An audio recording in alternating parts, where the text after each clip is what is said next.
Thank you for tuning in today. I'm Joyce Kulhawik. I love books, libraries, and have hosted several events at our library. I'm very excited to share with you the plans for a new Wayland Town Library. First, I'll review our current situation and then show how the new library design addresses the major shortfalls our community has experienced at the existing library space.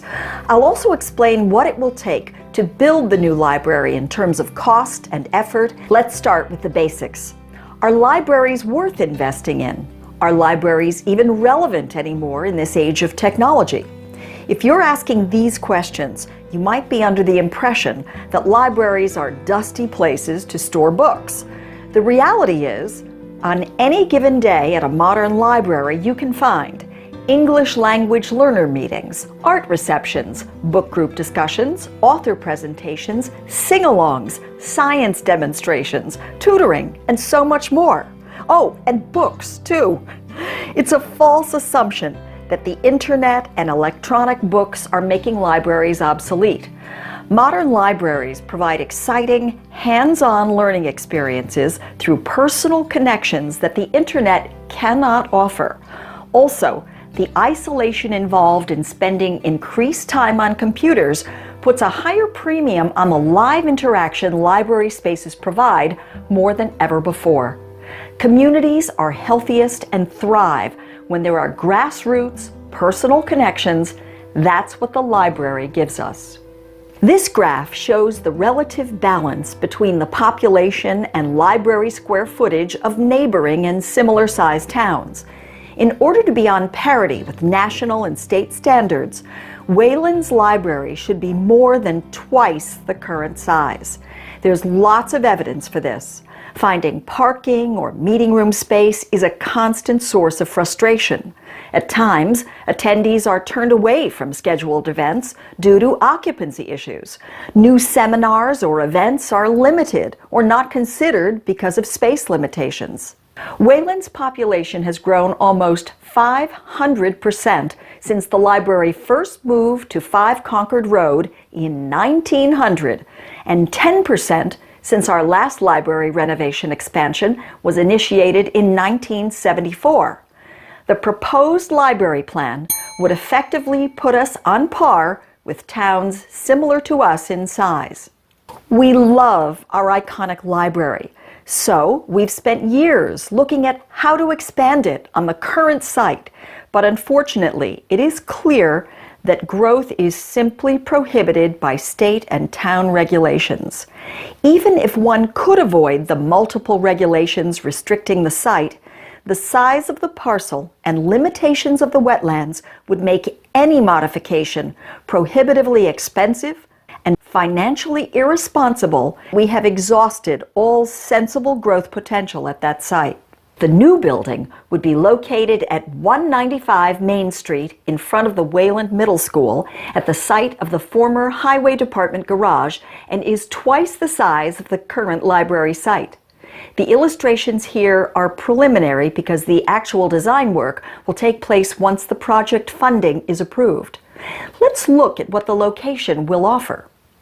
The new 2-story building with twice the parking spaces and seating capacity will bring Wayland's library on target with state standards and will allow improved library curriculum development and unstructured interactions. For the first time, we'll have quiet study rooms. We'll have a children's room that fits their developmental needs. With the new library located next to the middle school, we anticipate a significant uptick in young adult library attendance. Wayland's first teen room will be a big hit. Finally, as you skim this list, you'll notice the most significant growth will take place in the form of more space to connect people who want to exchange information and learn. Let's look a little closer at the advantages of this location. This map shows Wayland's voting precincts, which divide our geography into 4 roughly equal population areas represented by the different colors. As you can see, about half the population is in the southern third of the town's land. The new library location is more closely situated in the demographic town center rather than the geographic town center. Near the new library, you'll find Bent Park, Cochituate Village, and Sunrise Senior Residences, the middle school fields, and Cochituate ball fields. And of course, the middle school, which currently has a connection to the high school by school bus. The new location offers easy access for all residents and will anchor a vibrant campus of activity, offering many opportunities to engage young people, develop intergenerational events, and build programs through synergies with the school and recreation departments. Early literacy and education are central to our community's core values, but learning doesn't just take place in the schools. The new children's room provides much more opportunity for curriculum than the current space allows. There will be a multi-use area for story time and other activities, an arts and crafts space, child-size furnishings, seating for quiet reading, and a family restroom. These are commonplace in most libraries and are not possible in our library today. The new library will feature flexible spaces and internet terminals with up-to-date technology access for everyone. Digital literacy programs will be a priority, and residents will be offered consistent access to technology classes. All meeting spaces will be outfitted with a high-tech infrastructure platform to meet ever-increasing demands by patrons to connect, stream live, and participate in webinars and web conferencing. Incidentally, the image on the left shows how technology has been retrofitted in our current library space in a less than ideal scenario. Teens and young adults are our most underserved group at our library today. If teens do not develop a love of learning early, they lose the opportunity to become strong adult readers. In this era of increasingly questionable information online, the new library will play a critical role in preparing Wayland's young adults for the future by providing robust, age-specific services and increased access to our fact-checking research team. In the photo on the left, you see our very limited young adult space today, shoehorned within the stacks. The new building will have a dedicated teen space with design input from them. We look forward to being able to create many more programs with our teens, like the Makerspace programs, Girls Who Code training, and poetry slams, as well as study group pizza nights and more. Smaller study spaces and meeting rooms, which are often requested by our patrons, will finally be available for individuals, tutoring sessions, group study, project work, or online collaboration. There will be a variety of seating choices throughout the building, with options for all types of seating needs, whether at a table, carrel, or in a more relaxed setting. Unlike the current space, the new central meeting room will have natural light, effective acoustics, good sight lines, and enough seats for those in attendance. The multi-use meeting room will provide seating for 100 people with up-to-date technology for presentations, storage for tables and chairs, and a kitchenette. The new room will allow for meetings and seminars outside regular library hours. This is an increase from the 50-person occupancy limit we currently have in the Raytheon room, where we often have standing room only during our more popular events. If you've ever tried to push a stroller and several wayward toddlers past patrons into our current library, like this mom on the left, it's clear there is lots of room for improvement.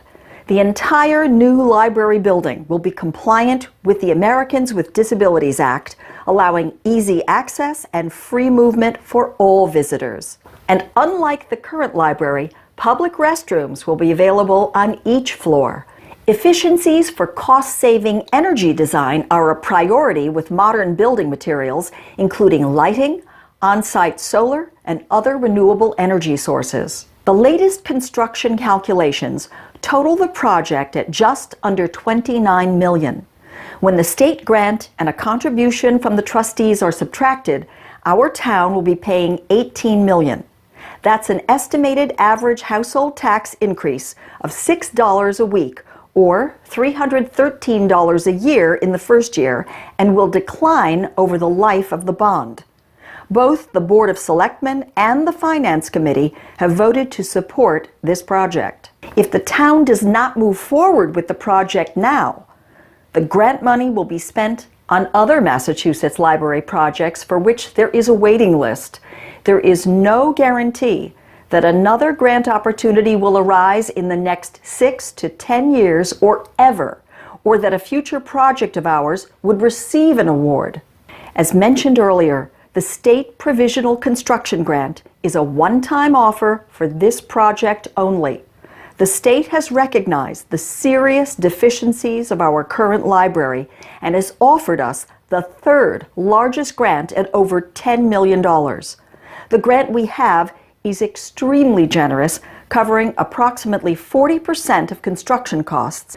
The grants are definitely not offered annually. In Wayland's history, a number of big projects have failed the first time they were presented at town meeting.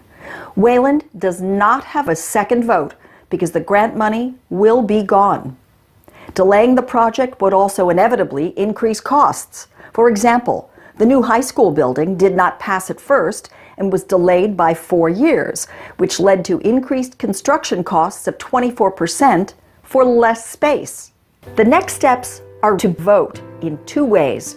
First, at the polls on March 27th, then at town meeting in April. The decision to fund a new library is one that should be determined by all of our townspeople. If the town votes in favor of the building project, the new space is likely to be ready in 2021